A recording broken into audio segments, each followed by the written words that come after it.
We are very, very happy to be joined here on the show once again by Brian Becker, who's the host of the Socialist program that also appears here on Wednesday evenings. And here, by that, I mean Breakthrough News. Brian, as always, thank you so much for being with us. Great to be with both of you. Thanks so much. Well, great to have you here. Obviously, Trump had an hour-long phone call with Putin yesterday. There's a lot of talk about peace, but one of the things I thought was interesting, Brian, is recently, I think it was actually now a couple weeks ago, Marco Rubio was being confronted by some, I think, Democrats in Congress about the alleged pro-Russian position of the Trump administration. And he noted that not one sanction has been removed from Russia. They're still sending money. They're still sending weapons. So as much as there's, a lot of talk about peace and peace talks, it still seems that, the war continues to grind on, and that despite the various attempts to label Trump as pro-Putin, that he, in fact, is continuing also to maintain the American position in the conflict. Yeah, and I'm quite sure Vladimir Putin doesn't think of Donald Trump as pro-Putin or pro-Russia. This kind of bizarro political line of the Democratic Party after they lost the election in 2016, which has continued nonstop, that Trump is somehow a Kremlin puppet and like in love with Vladimir Putin, is belied by the fact that the Trump administration in its first term dramatically increased the sanctions on Russia, much greater than those imposed by Obama, sent many heavier weapons to Ukraine than the same weapons like the Javelin missiles that Obama had refused to send because Obama's contention was that they would be inherently escalatory and lead to a greater conflict. Trump did all that. And so this idea that Trump is a Kremlin puppet, and let's face it, during the election campaign, when Biden and then his, Kamala Harris, who came after him, basically tried to sell their reelection bid on the basis that they were the guys or the women, the people who had confronted Russia so tenaciously. And most people in the United States don't care about that. They're not really worried about Russia. They're not thinking about Russia. They're not thinking about Ukraine. And Biden and Kamala Harris said, we made NATO stronger. And Trump smartly said, well, I'm for peace. And if I had been president, this war would have never happened. And that actually resonates with people in the United States, people who are Democrats, people who are Republicans, people who are independents. People don't want endless war. So the idea that because Trump said he wanted peace, that meant he was pro-Putin, that just shows how far gone American politics is, including bourgeois liberalism. When I was a kid, Eugene and Rania, the liberals were the people who wanted good relations with the Soviet Union, wanted peace talks with the Soviet Union, wanted disarmament, wanted nuclear freeze. Now the Democratic Party, supposedly in the name of bourgeois liberalism, or liberalism as they would call it, have accelerated the conflict with Russia and China to such an extent that this anomaly, like Donald Trump, could somehow be presented as being pro-peace or pro-Putin, when in fact neither is the case. Well, Brian, I have to say, I watch a lot of American mainstream media because I do it so you don't have to. And I was watching just before we were getting ready to do the live stream, and there was this meeting in the Oval Office between Trump and one of the German leaders, I believe. And so all of the talk was about Ukraine. And the conversation was all about how Trump has given up on Ukraine and how Europe needs to be going with this war forward. And I think it's really interesting because, in the beginning of this war, it seemed as though it really was the U.S. having to pull Europe into this war, and there was a part of the European leadership that was actually trying to still promote diplomacy and push against, more aggression, more NATO aggression. But that seems to be completely gone now. And now, as you do have these statements from Donald Trump, whether he means them or not, saying Europe's got to do it itself. I want to force peace. All of the things that get Trump labeled pro-Putin in the U.S. mainstream media. It's now like you have the Europeans being like, no, wait, we want this war to continue forever against our own interests. And if you don't do it, we're all going to arm up and do it ourselves. I'm just curious of what you make of that change. Yeah, it's really an extraordinary change. In fact, I don't think the European capitalist governments are actually speaking for the European people, the working class, the middle class, the poor in Europe. I don't think the mass of the people in Europe view Russia as an existential enemy, but you would get the picture that there's really great alarm by the EU leadership that there might be peace in Ukraine, that peace might break out. I mean, it's so nonsensical. It's so absurd, in fact, because here you had Europe dependent on low-cost Russian natural gas, for instance, that keep the standard of living somewhat reasonably priced in Europe.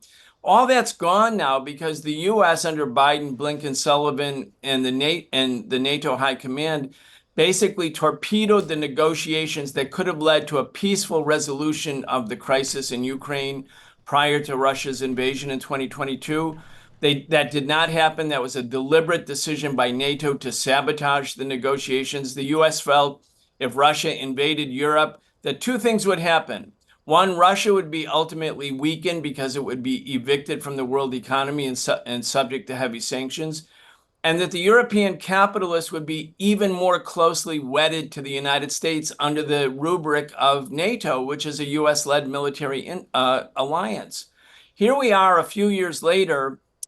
Obviously, Trump has come to the conclusion, and he represents a sector in the U.S. political establishment that believes the war is lost, that Russia is not getting weaker, that this whole thing is a debacle. It's another lost war, like Iraq, like Afghanistan, like earlier Vietnam. They can't win, and that they need to end it. But here you have the European capitalists who are so groveling before U.S. imperialism and so groveling before Wall Street and the military-industrial complex that they are actually afraid that the U.S. might reorient a U.S. foreign policy such that they would not consider the European allies to be that important as they were, say, in the post-World War II era. And so you have this weird situation where, at the expense of European living standards, the European capitalists are actually demanding that the U.S. maintain a more warlike position against Russia. I mean, this is a bizarre turn in world politics. And again, I think it's why the political center in Europe is going to collapse.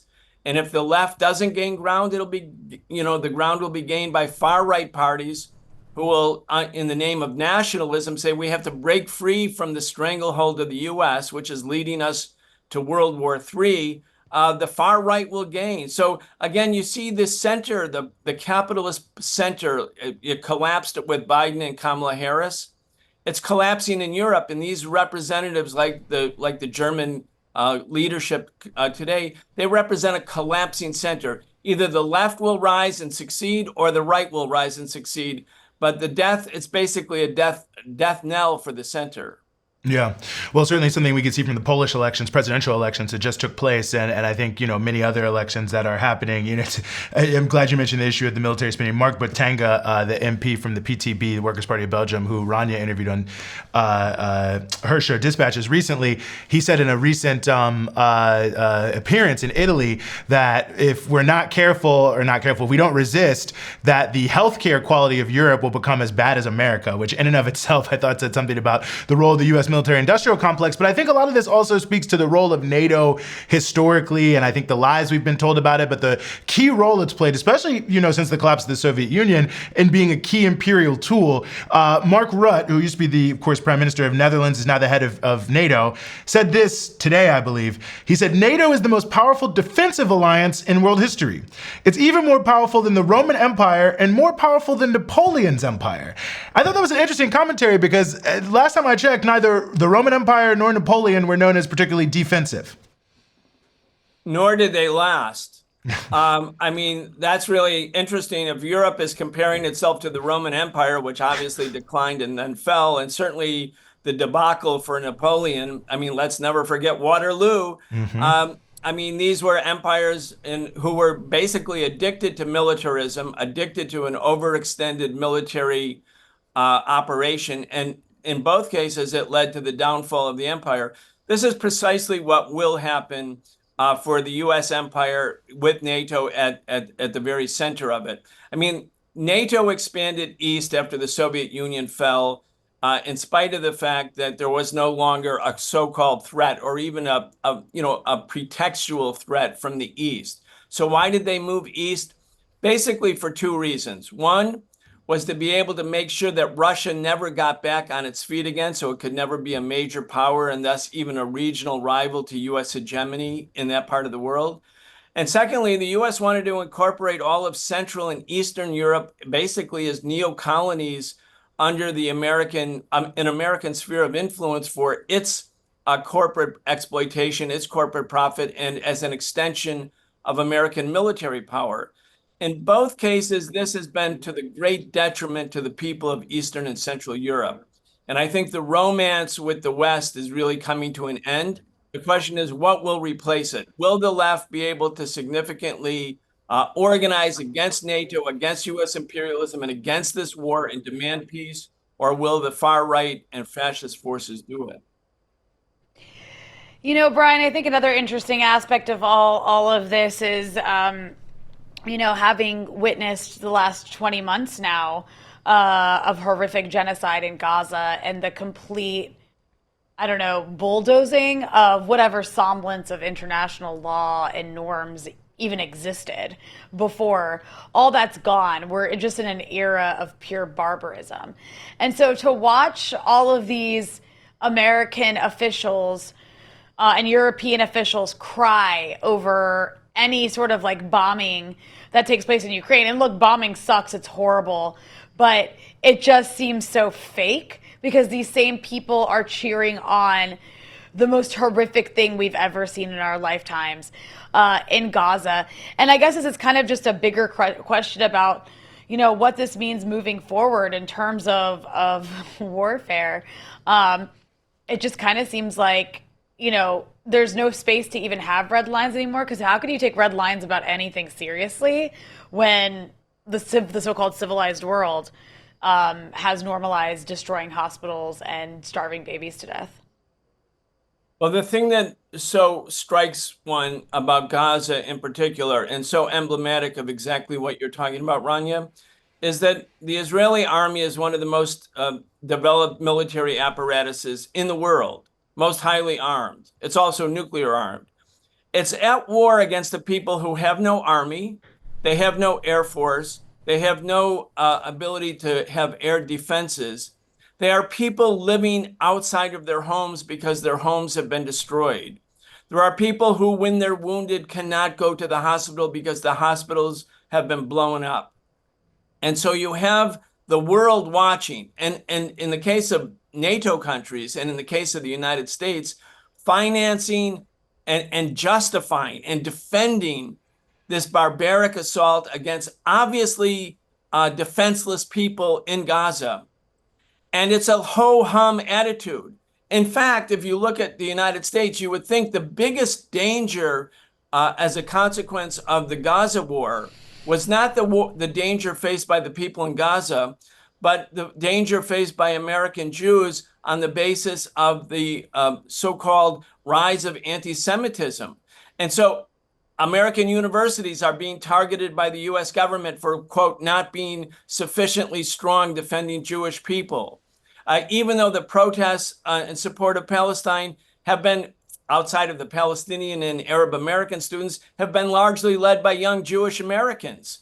This use of anti-Semitism associated with or conflated with the state of Israel at the time the state of Israel is committing genocide is so jarring to sensibilities that I actually think the masses of people, I mean really broad numbers of people who are not engaged in politics, maybe not normally paying that careful attention to politics, are so morally repulsed by what they see and what they can see and what they hear, and they know it's BS. They know when the U.S. says the big problem right now is anti-Semitism, at the same time that the state that speaks in the name of the Jewish people, wrongly, I think, is carrying out this genocide against defenseless civilians, means that the ruling class basically has no longer able to nurture public opinion. And public opinion has shifted, and it will never shift back. It's not like the 20-year-olds who are mortified by the genocide in Gaza are going to, at age 30, think, I really think Israel is now a state and something Right. that we want to look up to. That's not going to happen. So all around the world, the masses of people who can see for themselves and who have any semblance of humanity are rejecting this narrative by the U.S. And in fact, I think more than just sort of discrediting the Israeli ruling class or Israel, the Israeli project, it discredits the U.S. government. It discredits NATO. It discredits both political parties. The moral capacity or the pretense towards morality or ethics has been completely shredded by the Gaza conflict. And this means that the moral standing that the U.S. tries to assert to show that it's a special nation, it's an exceptional nation, its policies are based on wanting to do good and to defend democracy, all of that is down the drain. And so we're going into a new political era where political legitimacy is up for grabs because it no longer is embraced or accepted by the U.S. government, or certainly it's not perceived that way by the masses of people. So we're in a new political era. Gaza is the turning point. Gaza is the moment of inflection. Gaza will be remembered in history as the turning point for Western societies. And I think it's really all up to us, to Eugene, to Rania, to Breakthrough, to the Answer Coalition, to the Palestinian Youth Movement, to all of the organizations, and there are hundreds of them, that are trying to do the right thing by organizing to stop the genocide. This is the moral issue of the moment. And you're absolutely right, Rania. The barbarism is there for all to see. You can't be a, quote, democracy and be a barbaric pro-genocidal regime. And that's true not only in Tel Aviv, but it's true in Washington, D.C. as well. Well, Brian, you are the host of the Socialist program, which everyone can catch here every Wednesday on Breakthrough News. As always, we appreciate you giving us some of your time here on the Freedom Side. Great to be here.